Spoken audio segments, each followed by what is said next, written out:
everyone, my name is Cher. Welcome to episode 8 of the Lathe and Loom podcast. Thank you so much for stopping by. If you're a new viewer, you're very welcome here.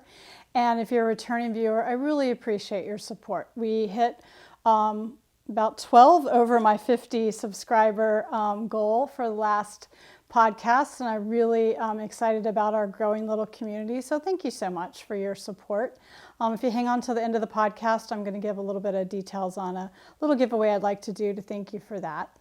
I am recording this episode on Monday, November the 15th, and you'll probably see it about a week later. So we'll get started. I've got 3 works in process that I want to share an update on my progress, and I thought I would give you a little update on the Merino shorty sock and how they're wearing. So without further ado, we will get started. So first up, on the last episode, I believe I showed you my completed shorty socks that were I did from my hand-dyed avocado dye merino. There's a worsted weight, 100% merino wool DK socks. So they knit up super fast. And for those of you who might be familiar, the merino is not a hard-wearing fiber and not particularly useful, not particularly good for a sock wear, but I had it and I wanted to try it, and I was able to put a little detail in with some other yarn that I had left over from my husband's socks. So just to show you how these are wearing, they're as expected. There is quite a bit of pilling, and so you can see that there, and they're starting to felt a little bit on the heel here. But I will say I've worn these just about every evening since the last podcast, so about 3 weeks. They're super comfortable. They're totally worth, if they wear out, great. They're not wearing through, they're just pilling a little bit. So while it's probably not the hardest wearing yarn to make socks out of, definitely from a comfort perspective, it's great. And you know, I've always been a little bit skeptical when folks have said that, you know, wool wears so well, you don't have to wash it all the time, but I literally just washed them for the first time this past weekend, and I can tell you, they hold up great. So anyway, highly recommend if you just want a really soft, cozy pair of kind of slipper socks. They're super comfortable. Just be aware they're probably not the hardest wearing. And when I get on some of my other yarns that are probably a little more sturdy, I'll update you on that. But just kind of wanted to let you know how that has worked out for me.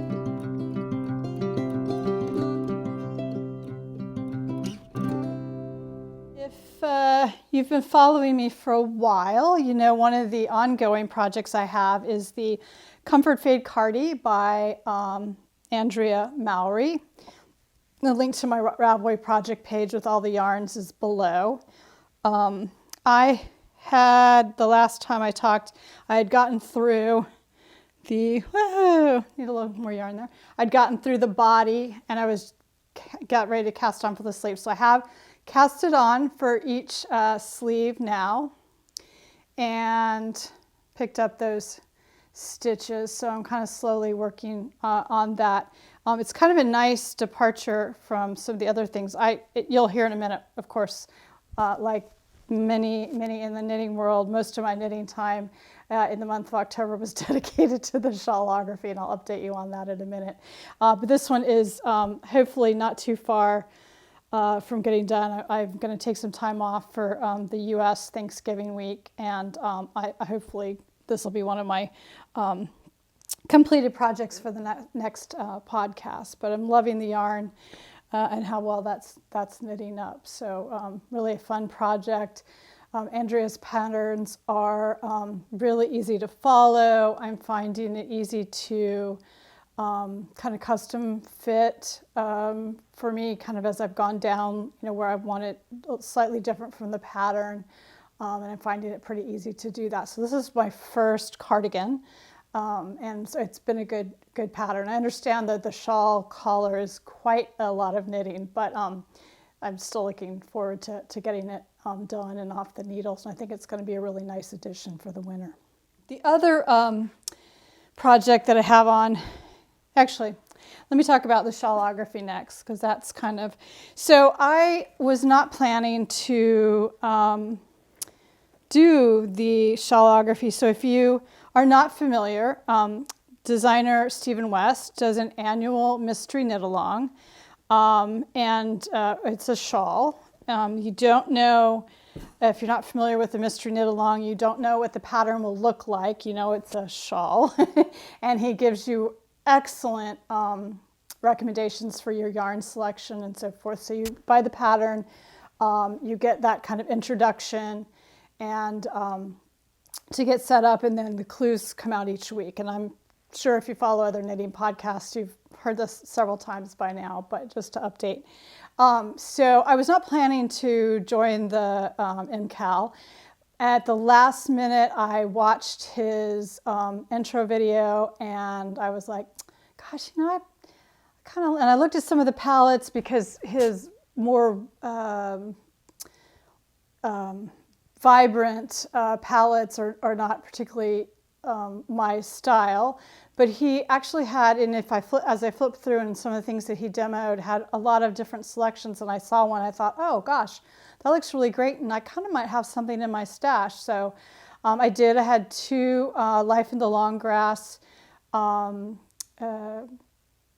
yarns, and then I had some solids that went with it, so completely from stash, which is awesome.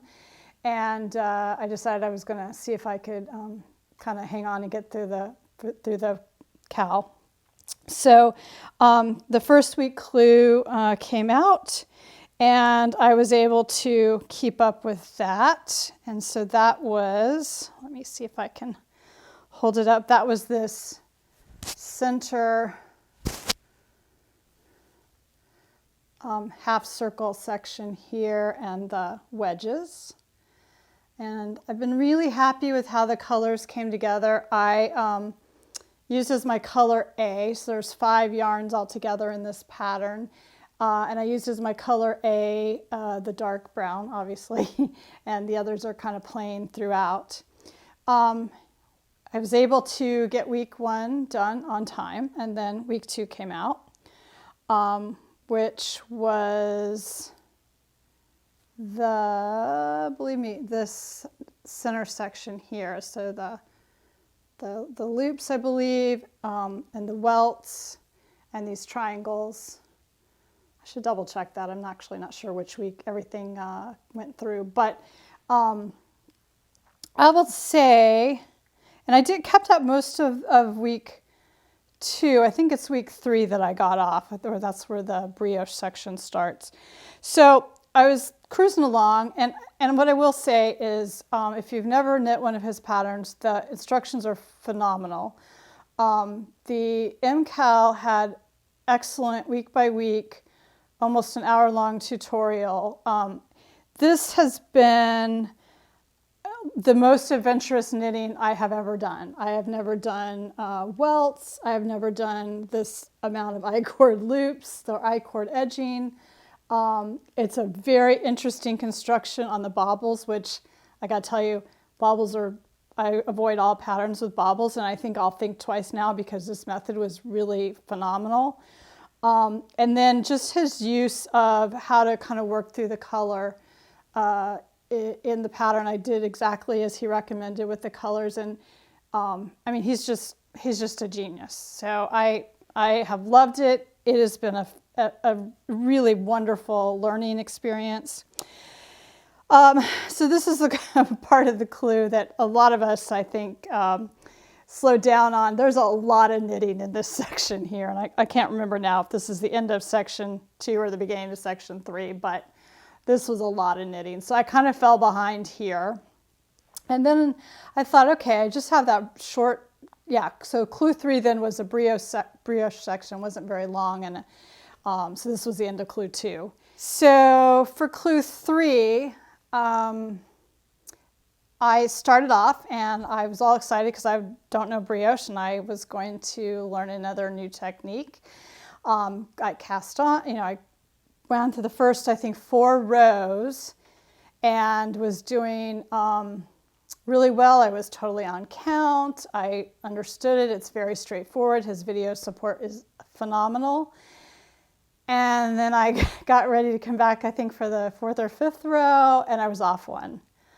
And my, obviously, inexperience with brioche, honestly, you guys, I think I stared at this same 2 stitches and tried every which way to figure out how to fix it for probably 2 hours. It was beyond ridiculous, but I really did not want to take out its 400 and some stitches, right? And at the end of the day, I was like, I can't fix it. I don't have the skill there. I thought about even posting to say, can anybody tell me what I did wrong? I don't know if I dropped a stitch or picked up a loop or whatever, because everything else had counted out fine. But anyway, I was off, and it was really, I was not far enough in that I wanted to just let it go. If I'd been at the end, I probably would have just moved on. But I thankfully had put a lifeline in right here. So I was able to pick it back up. But work was kind of busy that week, and I was like, you know what, I put it down. So I have, the next weekend last weekend I did get it picked back up. I have the right stitch count. My lifeline has saved the day.